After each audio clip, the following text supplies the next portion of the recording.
Hello Taurus! Welcome muli dito sa iyong reading. Thank you so much for dropping by. Bago ka man dito or matagal na sa pagsubaybay and patuloy na support.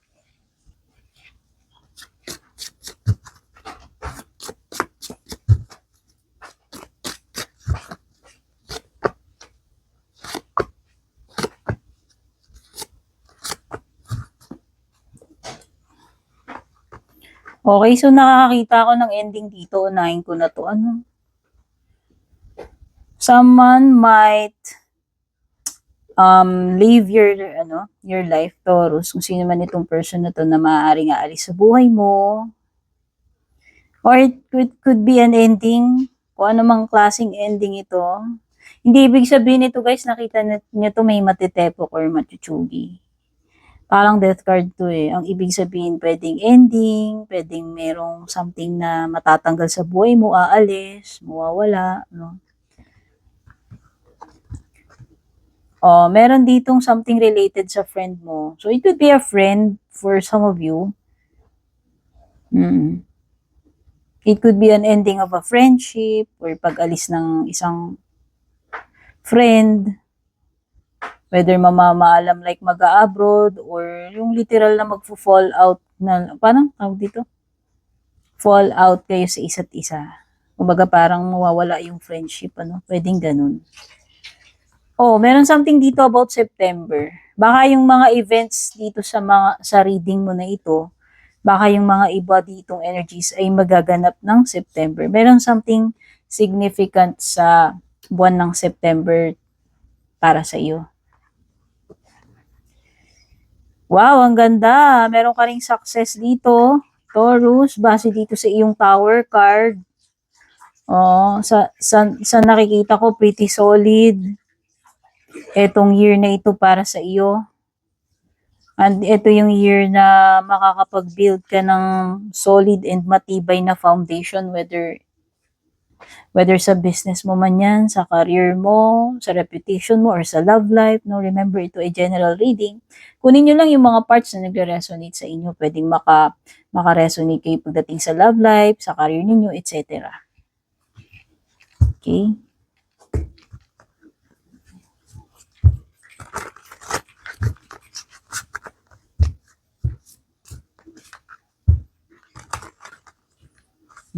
For sure, merong mga magtatapos dito para sa'yo.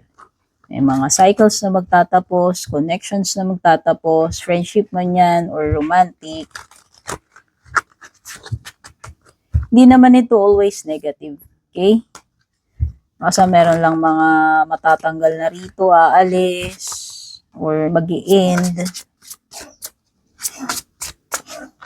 Taurus, Sun, Moon, Rising, Venus, or Cross Watcher, welcome po kayo.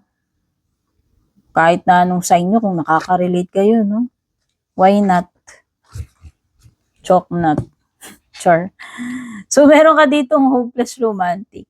Believing in fairy tales, idealizing love, constantly waiting, forever dreaming.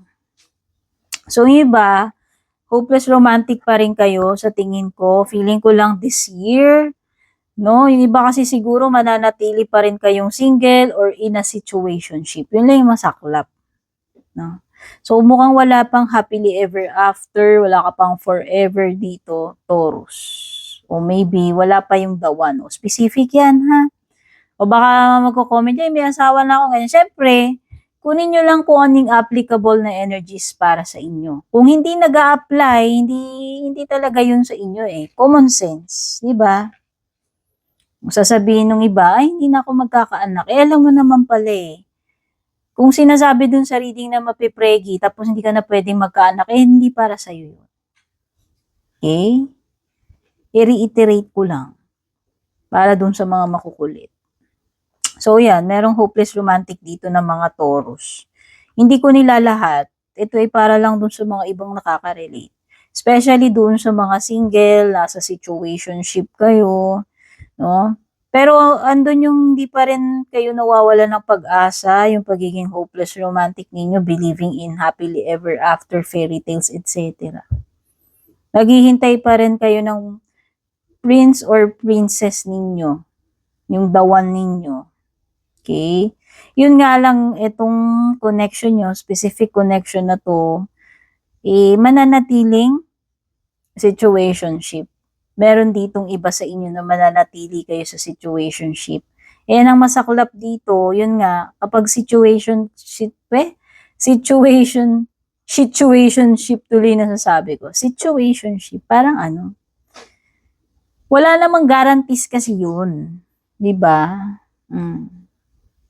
Ayan, andyan yung puro mixed signals lang yung napapala mo dito sa person na to, sa connection na to.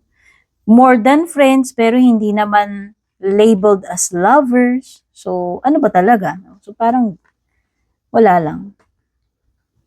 Nakakaloka yung mga ganyang connection. Ano pa, recharge. Oh. So, this year, Taurus, you will take time to recharge. Kailangan mo ng mental rest, emotional recovery. Kailangan mo mag-take a break para ma-replenish ka. Kasi, andun talaga yung tendency na ma-burnout ka, ma-lowbat ka, and syempre, di ba, bago ma-fully drained yung battery, chine-charge na natin yun.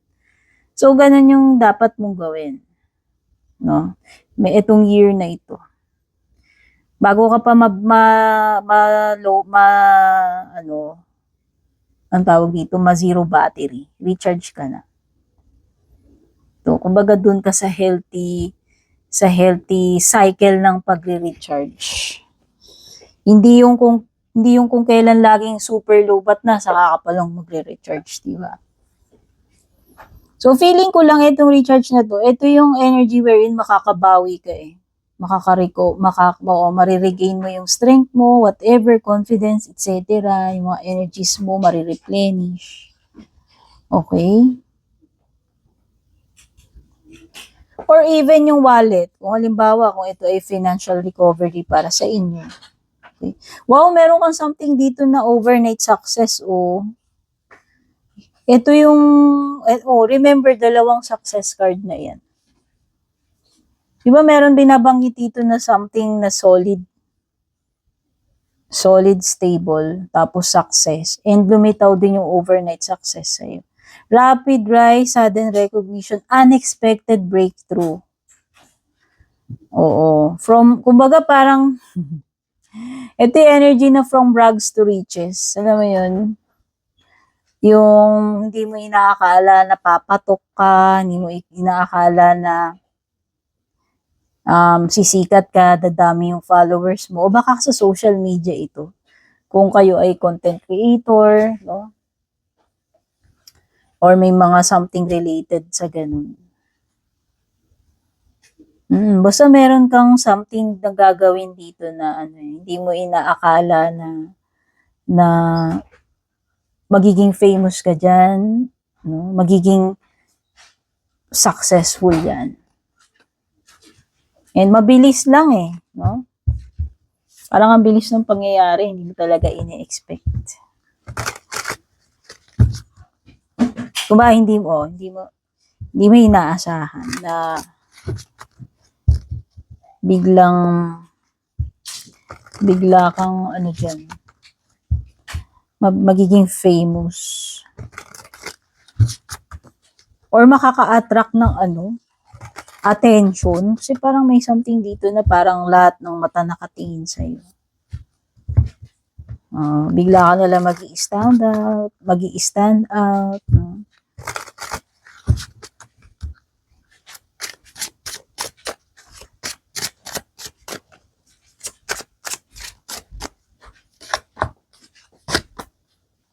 Tayo mga tarot cards natin to para magkasya yung mga cards. Okay. Four of Cups, Two of Cups reversed, King of Cups reversed, Judgment, tsaka Two of Wands reversed. May mga cups dito, water. Marami yung cards ng water, Cancer, Scorpio, Pisces. Pwede ring may Scorpio or Aries, Leo, Sagittarius. So meron talagang something dito na hindi mo inaasahan na mag-i-end, magpa-part ng ways. Kasi lumilitaw dito sa area ng unexpected mo yan. Meron talagang paghiwalay ng landas. Oo.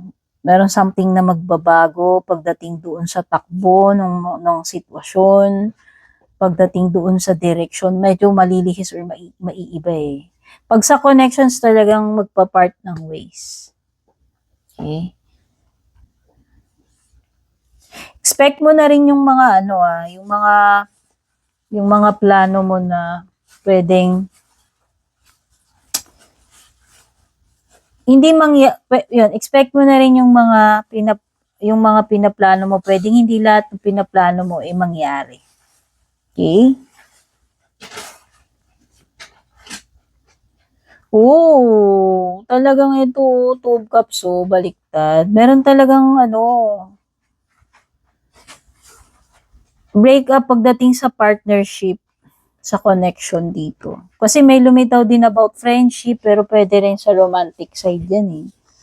Meron talagang breakup, separation, pag-iwalay ng landas dito, pagbabago, pag-fall out of love, friendship.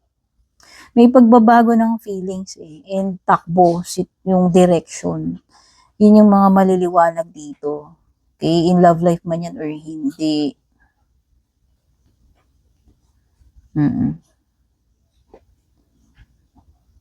Pero meron mga offer na darating sa'yo dito. Feel ko lang. Oo. Pero kasi, pagdating dun sa offer, pwedeng i-turn down yung offer. Yes, parang hindi tanggapin. Whether ikaw yan, ikaw yung mag-turn down o ikaw yung matu-turn down dito. Meron kasing dito, rejection ako na feel.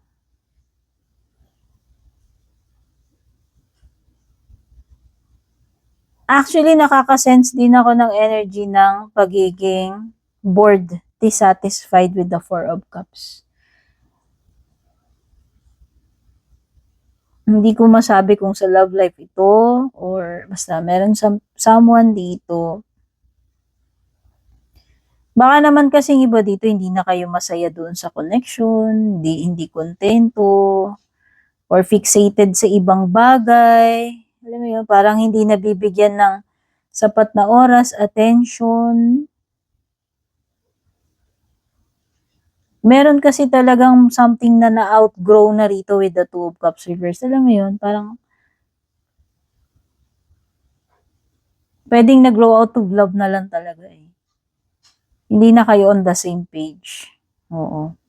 Kumbaga meron ng ibang iniisip, ibang hinahanap, hindi na kontento, hindi na happy. Yun lang yung nakikita ko. In career man yan or in love life.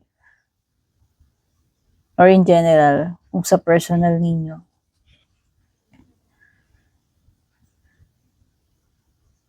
Possible din kasi na meron someone na immature dito or hindi talaga ganun ka-solid yung feelings. Kasi baliktad din yung King of Cups, baliktad yung Two of Cups. Pwedeng ganun. So expect something na important na balita na matatanggap mo with the Judgment card. Expect offer, no, romantic man yan or business offer. Expect mo na meron kang opportunity dyan. Expect mo na rin na merong wake-up call or realization sa'yo with the Judgment. Okay?